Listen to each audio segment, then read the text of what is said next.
So it's pretty clear to see, I haven't really had any motivation to speak about music for a long time. I've been enjoying music still, but nothing has really given me the push to jump in front of the mic and start speaking to you guys. That was until Danny Brown released Quaranta. To put it in simple terms, Danny Brown is one of my favourite artists of all time. What he has brought to hip hop is so special. His eccentric delivery and boundary pushing albums have put him up there with the greatest to ever do it, in my opinion. And his story too, blown up at 30, which to be honest doesn't happen often, especially after everything he's been through. It's nothing short of inspirational. The absolute insanity that Triple X brought, with so many comedic lines yet so many heartbreaking tales of substance abuse, make it one of the greatest mixtapes ever released. And shit, I mean, Atrocity Exhibition is an album that is so good with its detailing of substance abuse and despair, told through its lyricism and haunting production. Like, that album actually scares me, but in a good way. It's a masterpiece, not to mention his back catalogue of incredible albums. But Scaring the Hoes had me confused, to say the least. It wasn't a signature Danny sound, more of a JPEG album with Danny as a little attachment. I mean, it's an incredible album, don't get me wrong, but it had me slightly worried about what Quaranta was gonna sound like. I prefer Danny when he's a bit more introspective. Scaring the Hoes is great, but it just isn't what I want from a solo album. Well, Quaranta is introspective, but it's much more mellow and grounded than pretty much anything else he has ever done. Even that eccentric, batshit wild voice that Danny is known and loved for is toned down and even soft at times, which I guess complements the subject matter really well, which I'll get into later. I mean, even taking a peek at the cover art, you kinda see how it reflects in the music. Look at Triple X's cover, you know you're about to go on a trip. Atrocity Exhibition's cover art is claustrophobic, almost terrifying, reflecting the music perfectly. You know what I'm saying, had a little bit more colour, as the album was a tad bit more lively. In Quaranta, it's almost as if Danny is reflecting. It's mellow, and that's what Quaranta is. Danny reflecting back on his life in Detroit and then his life as a rap star. That's the bulk of the album. And it all starts with the title track, which just drags you in and sets the tone straight away. This rap shit done saved my life and fucked it up at the same time. The beat, produced by Holly, has these spaghetti western sounding guitars, with Danny speaking about how much has changed since the release of his breakout tape Triple X. The impact?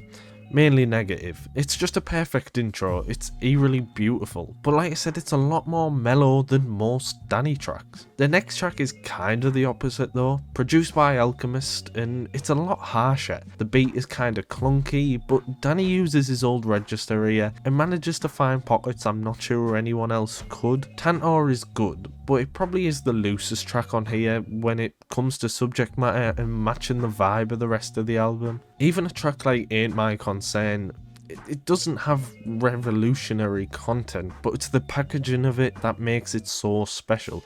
Quelle Chris and Chris Keys managed to create this eerie atmosphere with the beat. And Danny, well, he speaks about the current hip-hop landscape. Never know when it's over cause this life won't last. New nigga in your spot, now he punching the clock. And I think one thing that Quaranta does really well is its really addictive hooks, which I'll speak a bit more on later, but for an album so dark and so grave in its content at time, it manages to find these earworms that will just stick with you. I mean, that isn't really the case for Dark Sword Angel, which is just 3 long verses over this synth-heavy beat, which shares the same sample as Westside Gunn's Red Death, by the way. And Danny doesn't really say much of note, just packed full of hilarious punchlines, like a classic Danny Brown song. But once again, even when Danny Brown isn't saying much, the atmosphere it manages to grab just fits in so well with the rest of the album. And then we move on to YBP, which is just fucking insane. Danny and Bruiser Wolf, who I'll get into in a second, speak about their rough upbringing in Detroit, but it's over this looped sample of this girl happily humming, which just creates this crazy contrast in tone, and Danny's flow on this one is top notch, and so is that infectious hook.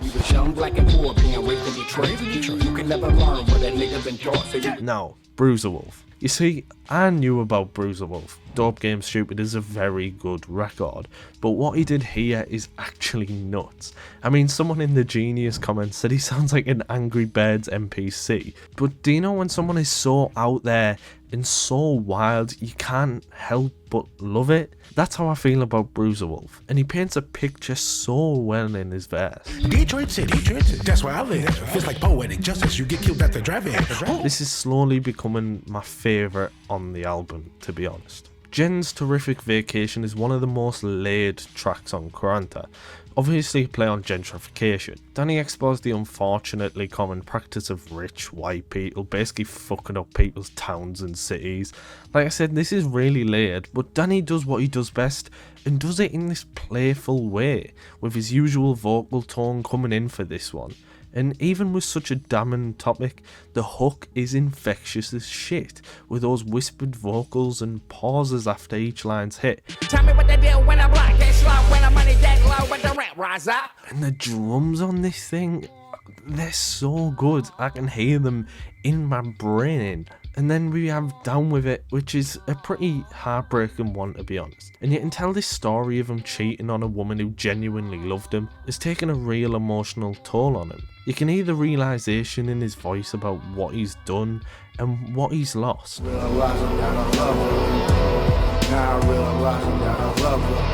It's a bit hard to listen to at points because it just feels so real. Especially with the outro where Danny repeats, "And now I'm realising that I love her," as he gets drowned out by this gorgeous Paul White beat, by the way, who did magnificent work on Atrocity Exhibition. I would say this is the most revealing track on the album, but not quite. Now, Celibate, Celibate, Celibate. You know when I said this album has infectious hooks?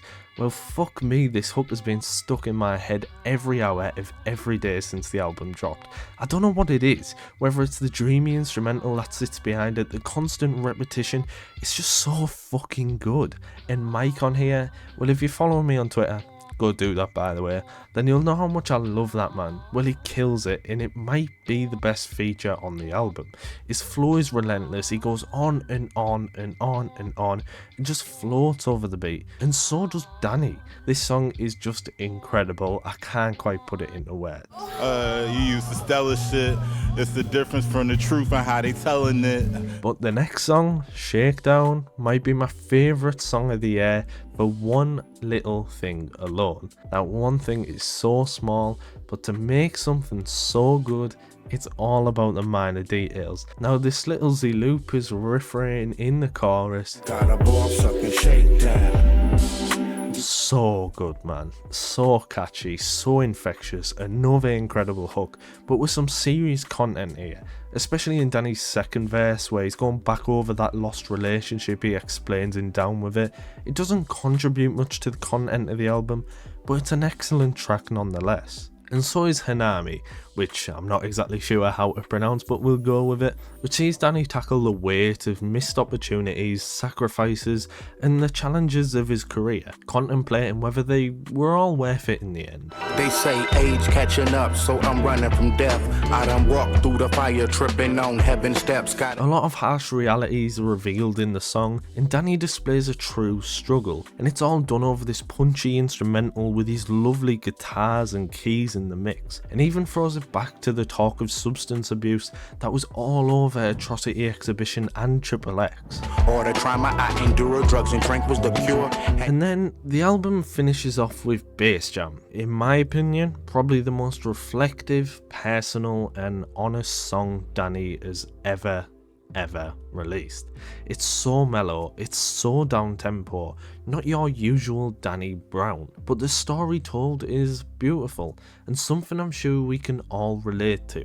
Once again, Paul White provides the perfect backdrop while Danny reflects on the power of music and the memories of that music that connects him to his childhood and with his family. The lush strings that accompany it just make the track feel so warm, and you just feel connected to the story that Danny is telling. Play another song, let the music talk for us. Have us shedding tears, so we talk through the chorus. And if you compare this to the last song on Triple X, 30, probably his most wild and crazy song to date. Doing all these drugs over OD, the next triple X. Then you can just see how far Danny has come, how much his lifestyle has changed, and how much of a better place he is in now. And I think that is the essence and main narrative of Quaranta. It's a reflective album. Looking back at Danny's life and career, we see how far he has come since his substance abuse and insane lifestyle that was portrayed on previous records. Does Danny still have pain? Absolutely, as told in tracks like Down With It and many others on this record, but his life is much calmer now, and that is reflected in the light-hearted instrumentals and Danny using his low register voice a lot, especially on the back end of the album. You can tell he is scarred, hurt, but Quaranta sees a man trying to move forward in life, and if I'm being honest, it's one of the best records I think I've heard all year, hence why it's the only album that has been able to get me and come and talk to the mic for like 3 months at this point. And it'll be interesting to see where this will land on my album of the year video. Coming soon, by the way. Sorry I was gone for so long, but I'm back and I'm ready to grind. So if you're new here, subscribe and leave a like if you did enjoy.